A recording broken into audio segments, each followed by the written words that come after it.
Hey everyone, it's Matt with House of Vacuums. In this video, I'm reviewing the Shark Vertex Cordless.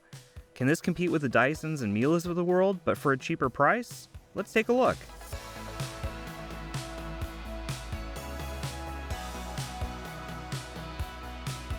It's no secret that Dyson has long been the leader in stick vacs. With the release of the premium-priced Shark Vertex PowerFins Cordless, Shark is hoping to steal some of Dyson's customers who might want to save a few bucks. To evaluate this machine, we will look at comfort, operation, cleaning, and the battery. But first, let's look at comfort. The Shark Vertex Cordless runs $349.99 at the time of this recording. In the mainstream cordless vacuum market, this is considered mid-range. It's not as expensive as the Miele Triflex HX1 at $599, the Dyson V8 at $449, or the V10 at $549. Its handle weight of 4.06 pounds is almost 2 pounds heavier than the HX1 at 2.16 pounds. Overall, the weight is about 3/4 pounds heavier than the Miele, but this is compounded in use by the handle weight. In fact, this handle weight is way heavier than many full-size uprights weigh in the hand.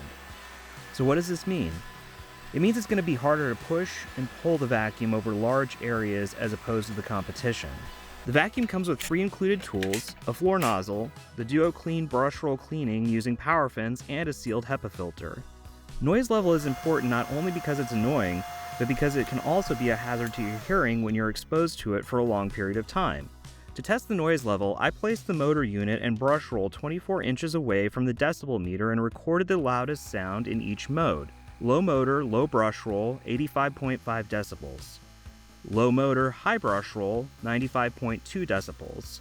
High motor, high brush roll at 95.4 decibels. For perspective, 95.4 decibels is somewhere around a power tool, a motorcycle, or a shouted conversation.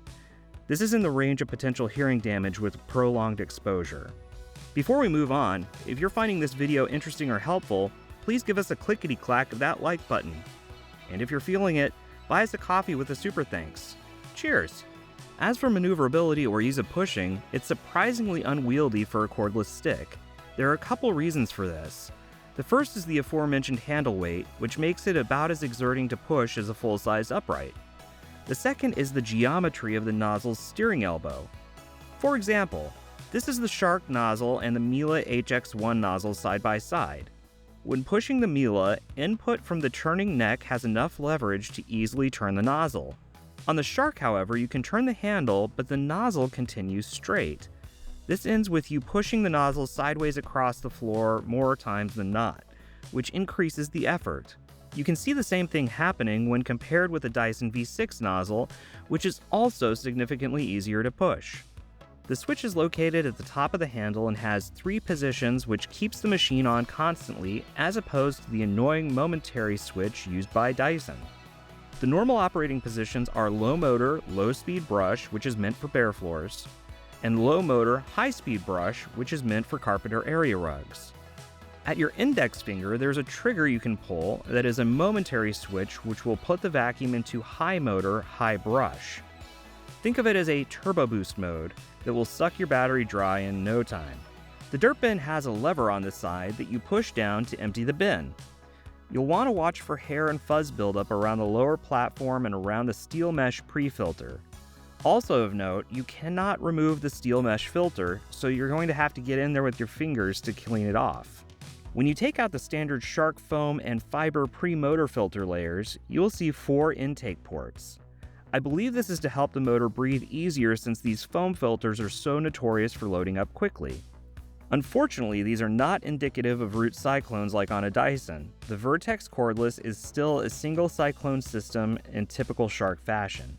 If you pull off the motor filter intake, you have access to the washable HEPA filter. It appears to be well sealed, which is something that Shark typically does well. However, I still contend that no bagless machine can truly be considered quote-unquote sealed when you still need to empty the bin, which exposes you to the dust, but I digress. With a clean sheet design, I'm disappointed that the new machine uses a motor-on-top design philosophy popularized by Dyson. While most cordless vacs follow the same form of imitation, we've recently seen improvements with designs like the Miele Triflex. Oh, I forgot something over here. Oops! To store it, the wand folds in half. While a practical solution, the small diameter flexible tube is a hot spot for clogging. I'm pretty careful when I vacuum, as you can imagine. However, I personally managed to clog the vacuum 3 times, each time at the elbow with something as small as a 1/2 inch by 1/2 inch piece of paper. You can unclip the hose to inspect for clogs, and I'm glad that that is there because you will end up using that access point quite a bit. Now it's time to talk about what everyone thinks of at the first mention of a vacuum cleaner. How does it clean? Well, if you've watched my YouTube short on this vac, you probably have a guess. Every vacuum's ability to clean breaks down to 3 things: motor power, air pathways, and agitation. First, we'll look at motor power. To determine how powerful the motor is, we will use the working water lift method popularized by the YouTube channel Performance Reviews. Why? Because a motor can create both suction as well as airflow, and both are critical to cleaning. So working water lift gives us the best picture of how well those 2 elements work together, which is how well the motor cleans. On low, the Vertex Cordless pulls 10 inches of working water lift, and on high, it will pull 21 inches of working water lift. So how does this compare to the other cordless sticks? The Miele Triflex pulls 7 inches on low, and 16 inches on medium, and 19 inches on high. The Simplicity S65 pulls 6 inches on low, and 20 inches on high. So by comparison, the Vertex is putting up very competitive numbers.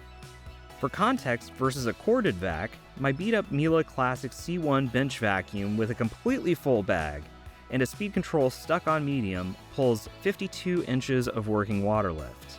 Also, while we don't currently have any benchmarks, it's worth noting here that the brush roll turns at 1,264 RPM on low and 3,115 RPM on high. So how does the Vertex lay down this power in practice? Well, the real Achilles heel of the cleaning capability is the softness of the power fins as well as the softness of the integrated brush. Using this design, there's almost no aggressive agitation. I showed this in a previous YouTube short as I mentioned before, but you can see from the footage there's almost no visible agitation if you compare it to really almost any other vacuum. To test this, we laid down 20, bordering on 21 grams of pink sand into our black rug. Originally, we were going to do 5 passes with the Vertex on low, but it quickly became apparent that the number was not going to be sufficient. As you can see, the debris is still visible in the carpet after 5 passes. So for this test, we did 10 passes.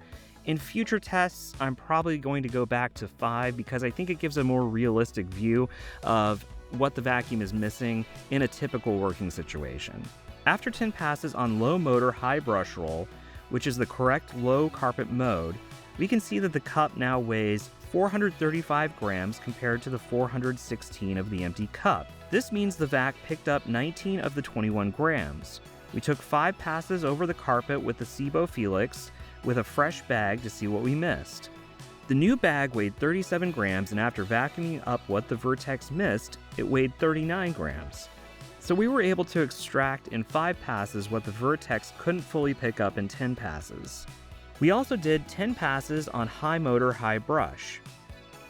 We laid down 23 grams of pink sand, ran 10 passes with the Vertex, then followed up with the Cibo.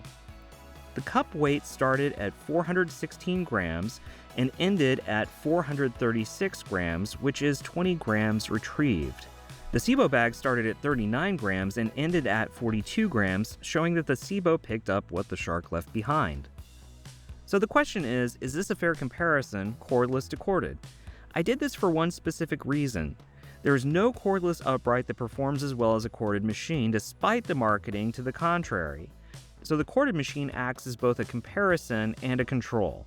Finally, I wanted to show you how this vacuum works on pet hair, which is a particularly weak point for this vacuum given the weak agitation. We vacuumed up some Kapok, which simulates pet hair. But check this out. There isn't much Kapok in the cup, so where did it go? Look at the comb around the DuoClean fluffy brush. It has all built up there, and this is not uncommon for these. From TikTok videos to other reviewers, these create what I've started calling the DuoClean eyelash. So while you may not have to clean the back brush roll as much with the DuoClean, you do have to clean behind the fluffy roller frequently if you have a pet. Finally, how long can you expect this vacuum's battery to last per charge? This is an area of measurement where the Vertex actually performs above average. This machine is essentially brand new, and its runtime on low motor, low brush roll was about 31 minutes, the time on low motor, high brush roll was about 22 minutes, and the runtime on high motor, high brush roll was about 15 minutes. I went ahead and disassembled the battery to see what kind of cells come in them.